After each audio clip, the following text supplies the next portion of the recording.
Unless something unimaginable happens to Sydney's modern-day great Lance Franklin over the next few days, it's inconceivable the veteran forward won't take his spot in Saturday's sellout preliminary final against Collingwood. Or indeed, if the Swans were to win that final at the SCG and qualify for the AFL's decider, the expectation would naturally be that Buddy would be the headline act of the grand final parade barring any sort of significant injury to the champion. But, in the aftermath of Franklin's stinker, and let's face it, it's hard to call it anything else, against Stephen May during Sydney's qualifying clash with Melbourne, questions have been asked and the heat has come with large degrees of ferocity. Watch in the video above, Buddy's pre-game snub of Stephen May.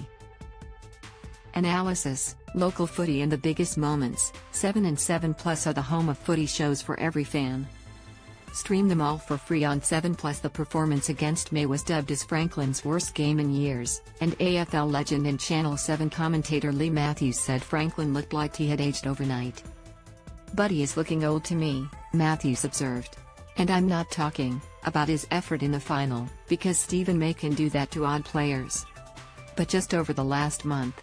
Someone said to me once you can look old overnight, and I reckon Buddy is now looking like a player, as he should be at 35, 36 years of age, who is starting to age." Franklin's monster 9-year deal is about to end at Sydney, and the 35-year-old has put negotiations over his next contract on hold as speculations swirled a few months back that the Swans were offering less money than he wanted for another year.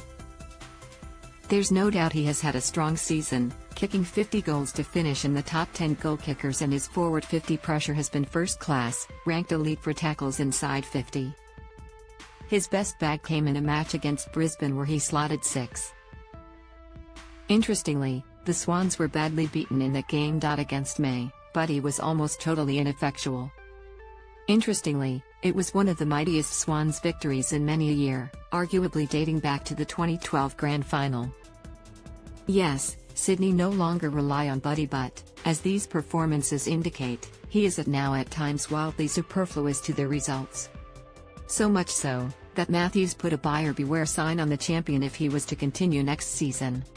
"I suspect you would concern yourself with what he's capable of doing next year," Matthews said.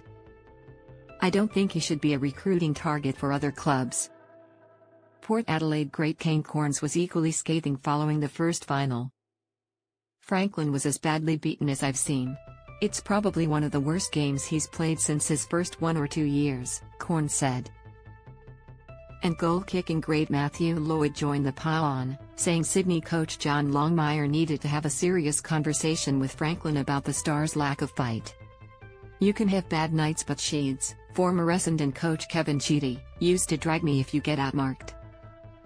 So bring the ball to ground," Lloyd said. "I don't care if you don't mark it, but you must bring it to ground." I thought Buddy lacked fight against Melbourne. He lacked fight in the air and, at ground level, he didn't want to chase, so things started to go against him. He was walking, he was frustrated. I'd be strong with him, if I was, John Longmire, really strong, about his body language and lack of fight. Immediately after the game on Seven's Armchair Experts, co-host Georgie Parker asked, if the Swans were to play in a grand final, say Josh Kennedy, one of the superstars of the game over the years for the Swans, would you bring him into the side? And, on the other side, would you drop Buddy? But fellow host Cam Luke was quick to shut down any such suggestion. "Let's drop Buddy?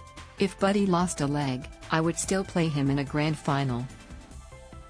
Brownlow medalist Adam Cooney rightly asked, "Which leg? Because he can't kick on his right."